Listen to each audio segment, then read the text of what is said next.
Hello friends, welcome to Kavin Thanu vlogs. எல்லாரும் எப்படி இருக்கீங்க? ஹோப் எல்லாரும் நல்லா இருப்பீங்கன்னு நினைக்கிறேன். இந்த வீடியோல என்ன பார்க்க போறோம் அப்படின்னா, வெள்ளிக்கிழமை பூஜை வழிபாட்டிற்கு முன்கூட்டியே செய்ய வேண்டிய ஏற்பாடுகள் என்னென்ன அப்படிங்கறத பார்க்கலாம். அதோட நிறைய பூஜை குறிப்புகளும் இந்த வீடியோல நான் சொல்லியிருக்கேன். வீடியோ ஸ்கிப் பண்ணாம எண்டிங் வரைக்கும் பாருங்க. வாங்க வீடியோக்குள்ள போகலாம். பூஜை அறை நல்ல கிளீனாவே இருக்கு. இந்த பெரிய ஃப்ரேம் மட்டும் கொஞ்சம் தாட்டியா இருக்கிற மாதிரி இருந்தது. அதனால அதெல்லாம் கொஞ்சம் கிளீன் பண்ணலாம் அப்படின்னு சொல்லிட்டு அதுல இருக்க மஞ்சள் குங்குமம் மட்டும் எடுத்துட்டு இருக்கேன். பூஜை அறையில் இருக்கக்கூடிய அந்த மேடை இருக்கு இல்லையா, அதை மட்டும் கொஞ்சம் டீப்பாக க்ளீன் பண்ணிவிட்டு நான் கோலம் மாதிரி ஒரு ஸ்டிக்கர் வாங்கியிருக்கேன். இந்த சைடு பார்டர் வரும் இல்லையா, அந்த மாதிரி ஸ்டிக்கர் வாங்கியிருக்கேன். தூசி எல்லாம் இருந்துச்சுன்னா கண்டிப்பாக அந்த ஸ்டிக்கர் ஸ்ட்ராங்காக ஒட்டாது. அதனாலேயே அந்த மேடை கொஞ்சம் டீப்பாக க்ளீன் பண்ணணும் அப்படிங்கிறதுக்காகவே திங்ஸ் எல்லாத்தையுமே கீழே இறக்கி வச்சுட்டு அதுக்கப்புறமா அந்த ஸ்டிக்கர்லாம் ஒட்டியிருந்தேன். ஸ்டிக்கர்லாம் ஒட்டி மாக்கோலெல்லாம் போட்டதுக்கப்புறமா பூஜை அறை எப்படி மாற்றிருக்கேன் அப்படிங்கிறத எண்டிங் வீடியோவில் காட்டியிருக்கேன், பாருங்கள்.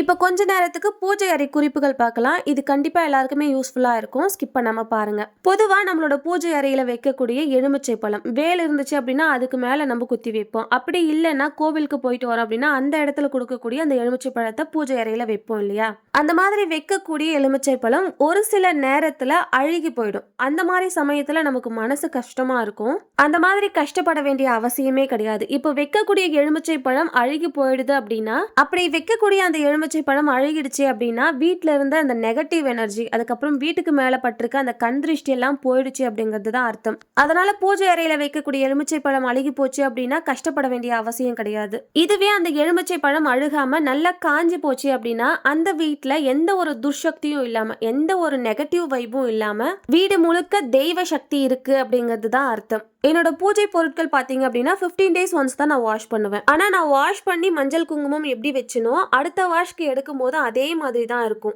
எண்ணெய் ஊற்றி திரி போடுற இடம் மட்டும்தான் கொஞ்சம் தாட்டியாக இருக்கும். மற்றபடி அந்த மஞ்சள் குங்குமத்தில் எந்த ஒரு டிஃப்ரென்ஸும் தெரியாது. அவ்வளோ ஃப்ரெஷ்ஷாகவே இருக்கும். நான் முன்னாடி நிறைய வீடியோஸில் சொல்லியிருக்கேன். இந்த மாதிரி பிரைட்டாகவே மெயின்டைன் பண்ணுறதுக்கு என்ன பண்ணலாம் அப்படின்னு சொல்லி நிறைய பேர் கேட்டிருந்தீங்க. அதுக்கு நான் பதிலும் சொல்லியிருக்கேன். பாதி மஞ்சள் எடுக்கிறீங்க அப்படின்னா அதுக்கு ஈக்குவல் போர்ஷனாக பாதி சந்தனம் எடுத்து ஆட் பண்ணி நம்ம மஞ்சள் குங்குமம் அப்படின்னா பிரைட்னஸா இருக்கும். வெறுமனே மஞ்சள் வைக்கிறீங்க அப்படின்னா ஒரு 2-3 days தான் கொஞ்சம் பிரைட்டா தெரியற மாதிரி இருக்கும். இதுவே சந்தனம் கலந்து வைக்கிறீங்க அப்படின்னா எவ்வளவு நாள் ஆனாலும் அந்த பொட்டு அப்படியே பிரைட்டாவே தெரியும். வெறுமனே மஞ்சள் குங்குமம் வச்சுட்டா பூஜை பொருட்கள் நல்லா பிரைட்டா இருக்குமா அப்படின்னா கண்டிப்பா இருக்காது. பூஜை பாத்திரங்களை நம்ம வாஷ் பண்ணும்போது ஒரு சில டிப்ஸ் நம்ம யூஸ் பண்ணி வாஷ் பண்ணி எடுத்து வச்சோம் அப்படின்னா எவ்வளவு நாள் ஆனாலும் இந்த மாதிரி பளபளன்னு இருக்கும், கருத்து போகாது. பூஜை பாத்திரங்கள் வாஷ் பண்ண போறீங்க அப்படின்னா அதுக்கு முன்னாடி ஒரு சில டிப்ஸ் நீங்க ஃபாலோ பண்ணிக்கோங்க. முதல் விஷயம் பழைய எண்ணெய், அதுக்கப்புறம் திரி, இது ரெண்டுத்தையும் ரிமூவ் பண்ணிட்டு ஒரு துணி வச்சு நல்லா வைப் பண்ணி எடுத்துருங்க. அதுக்கப்புறம் பூஜை பொருட்கள்ல வச்சிருக்கக்கூடிய மஞ்சள் குங்குமம் நல்லா டீப்பா சுத்தமா கிளீன் பண்ணி எடுத்துருங்க. இந்த மாதிரி பண்றதால என்ன யூஸ் அப்படின்னு கேட்டீங்கன்னா, நம்மளால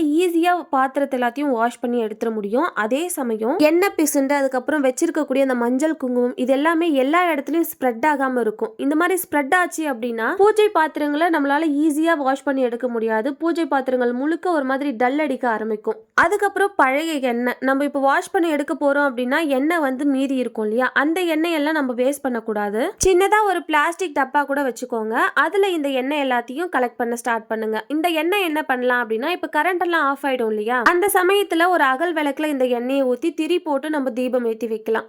அதுக்கப்புறம் நம்ம விளக்குல போட்டு வச்சிருக்க அந்த திரி எல்லாம் நான் வேஸ்ட் பண்ண மாட்டேன். அந்த திரி எல்லாத்தையும் கலெக்ட் பண்ணி வீக்கெண்டில் இந்த சண்டே டைமில் நான் திஷ்டி சுற்றி போடுறதுக்கு யூஸ் பண்ணிப்பேன். ஒரு 1 week போல் ஆயிடுச்சு நான் குத்து விளக்கெல்லாம் யூஸ் பண்ணி காமாட்சி அம்மன் விளக்கு, துணை விளக்கு, இது 2 விளக்கு மட்டும் ஏற்றி வச்சு வழிபாடு செஞ்சுட்டு இருந்தேன். அந்த குத்து விளக்குல இருக்கக்கூடிய அந்த எண்ணெய் பார்த்தீங்க அப்படின்னா ஒரு மாதிரி க்ரீனிஷாக மாறிடும். இந்த மாதிரி நிறைய நாட்கள் நம்ம அந்த எண்ணெயை அப்படியே வச்சிருக்க கூடாது. இது மாதிரி ஆகிறத நம்ம தவிர்த்துக்கிறது நல்லது. சப்போஸ் அந்த எண்ணெய் கிரீன் கலர்ல மாறிடுச்சு அப்படின்னா நான் முன்னாடியே சொன்ன மாதிரி வேஸ்ட் பண்ணாம ஒரு டப்பால கலெக்ட் பண்ணிக்கலாம். எந்த விளக்கு அந்த மாதிரி கலர் சேஞ்ச் ஆயிடுச்சோ அதை மட்டும் நம்ம கிளீன் பண்ணி அகைன் ரீயூஸ் பண்ணலாம். அதுக்காக அந்த விளக்கு ஃபுல்லாவே வாஷ் பண்ணி அகைன் மஞ்சள் குங்குமம் வைக்க வேண்டிய அவசியம் இல்லை. நம்ம எண்ணெய் ஊற்றி வச்சிருப்போம் இல்லையா, அதை ஒரு டப்பால மாத்திட்டு அந்த எண்ணெய் ஊற்றி வச்சிருக்க பகுதியை மட்டும் நல்லா கிளீன் பண்ணிக்கலாம்.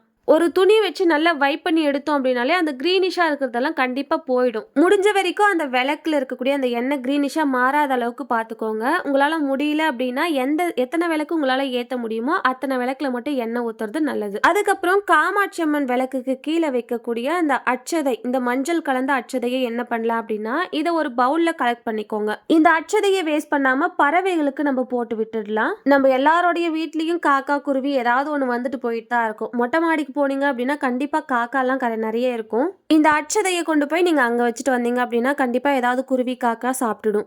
அதுக்கப்புறம் பூஜை அறையில பயன்படுத்தக்கூடிய பச்சரிசிய இப்ப நெய்வேத்தியம் ஏதாவது வைக்கிறீங்க, அப்படி இல்லைன்னா வெஜ் ஏதாவது சமைக்க போறீங்க அப்படின்னா அதுக்கு வந்து பயன்படுத்திக்கலாம். முடிஞ்ச வரைக்கும் அந்த பச்சரிசியை பயன்படுத்தி சக்கரை பொங்கல் செஞ்சு நெய்வேத்தியம் வைங்க. அது ரொம்ப ரொம்ப நல்லது. அப்படி இல்லைன்னா வீட்டில் வெண்பொங்கல் செய்யறதுக்கு கூட இந்த பச்சரிசியை பயன்படுத்தலாம். ஆனா வெஜ்ஜுக்காக மட்டும்தான் பூஜை அறையில யூஸ் பண்ண அந்த பச்சரிசியை நம்ம பயன்படுத்தணும். அதுக்கப்புறம் இந்த தீப கொலுசு இருக்கு இல்லையா, அதுல வந்து கற்பூரம் வச்சு வச்சு வச்சு நல்ல டார்க்கா ஒரு மாதிரி பிளாக் ஆயிடும். என்னோட இந்த தீப கொலுசும் அந்த மாதிரி தான் ஆயிட்டு இருந்துச்சு. இதை இந்த மாதிரி கொஞ்சம் பளபளன்னு எடுத்துட்டு வரதுக்கே நான் ரொம்ப கஷ்டப்பட்டேன். தேய்னு தேய்ச்சி ரொம்ப படாத பாடுபட்டேன். அப்பதான் முடிவு பண்ணேன், இதுக்கு ஏதாவது நம்ம பண்ணியே ஆகணும். ஒரு வாட்டி நம்ம வாஷ் பண்ணும்போது நம்ம கை ஓஞ்சு போயிடும். அதனாலதான் நான் வந்து ஒரு அகல் விளக்கு, சின்ன அகல் விளக்கு தீப கொலுசுக்கு மேல எப்போதுமே வச்சிருவேன். இந்த அகல் விளக்கும் ஆப்வியஸ்லி நல்ல பிளாக்கா மாறிடும். நம்ம எப்பெல்லாம் வாஷ் பண்றோமோ பூஜை அறை பொருட்கள் எல்லாம் வாஷ் பண்ணும்போது அந்த அகல் விளக்கையும் வாஷ் பண்ணிட்டோம் அப்படின்னா ஓரளவுக்கு மெயின்டைன் பண்ணிக்கலாம். இந்த அகல் விளக்கு வச்சதுக்கு அப்புறமா தான் அந்த தீப கொலுசு நல்ல பளபளனே இருக்கும். நான் வந்து தீப கொலுசுக்காக பெருசா எஃபர்ட் போட்டு நான் வாஷ் பண்ண மாட்டேன். அடுத்து தெய்வ படங்களுக்கு வைக்கக்கூடிய இந்த பூக்களை என்ன பண்ணலாம் அப்படின்னு பார்த்தீங்கன்னா, பொதுவாக நான் என்ன பண்ணுவேன் அப்படின்னா, இந்த பூக்கள் எல்லாத்தையும் கலெக்ட் பண்ணி இது நல்லா காஞ்சு போயிடும் இல்லையா, அதெல்லாம் கலெக்ட் பண்ணி செடிகளுக்கு போட்டுடுவேன். ஒரு சிலர் வந்து இந்த பூக்கள் எல்லாத்தையும் கலெக்ட் பண்ணி கொஞ்சம் பல்கா ஆனதுக்கு அப்புறமா அதில் வந்து சாம்பிராணி அந்த மாதிரி பொருட்களும் செய்கிறாங்க. ஆனால் அப்படிலாம் செய்யக்கூடாது. ஒரு முறை தெய்வங்களுக்கு சூடப்பட்ட அந்த மலர்களை எந்த விதத்துலையும் நம்ம அகைன் வந்து அந்த தெய்வங்களுக்காக பயன்படுத்தக்கூடாது. அதுதான் வந்து நியதி. இப்போ ரீசன்ட் டேஸாக என்னோட வீடியோஸில் நிறைய பேர் கேட்கறது, இந்த மஞ்சள் தடவி வாராகி அம்மன் முன்னாடி வச்சிருக்கீங்க இல்லையா, அது என்னன்னு கேட்டிருக்கீங்க. நான் லாஸ்ட் வீடியோலயே நான் வந்து ஷேர் பண்ணியிருக்கேன். வாராகி அம்பாளுடைய கையில பாத்தீங்க அப்படின்னா ஏர் கலப்பையும் உலக்கையும் இருக்கும். ஸோ அதை தான் வந்து நான் மஞ்சள் தடவி வாராகி அம்பாளுக்கு முன்னாடி வச்சிருக்கேன். இது ரெண்டுமே வாராகி அம்பாளுடைய ஆயுதங்கள். வாராகி அம்பாளுடைய திருவுருவ படம் இருந்துச்சுன்னா பாருங்க, அம்பாளுடைய கையில இந்த ஆயுதங்களை நம்மளால பார்க்க முடியும். அம்பாளுக்கு ரொம்ப உகந்த கருங்காலி மரத்தால் ஆனது இது. அதனால வந்து பூஜை அறையில வச்சு வழிபாடு செஞ்சுட்டு இருக்கேன். இது ரெண்டுத்துக்கு நல்ல தளத்தலன்னு மஞ்சள் பூசி குங்குமம் வச்சு அந்த அம்பாள் முன்னாடி வச்சுட்டோம் அப்படின்னா பூஜை அறையே கொஞ்சம் பிரைட்டான மாதிரி இருக்கும். பூஜை அறை குறிப்புகள் அப்படின்னு சொல்லிட்டு நான் தனியாக ஒரு வீடியோ போடுறேன். அதுக்கப்புறம் பூஜை அறையில் என்ன மாதிரி பொருட்கள் எல்லாம் வைக்கலாம் அப்படிங்கிறதையும் தனியாக ஒரு வீடியோ நான் எடுத்து வச்சிருக்கேன். அதையும் நான் சீக்கிரமாக அப்லோட் பண்ணுறேன்.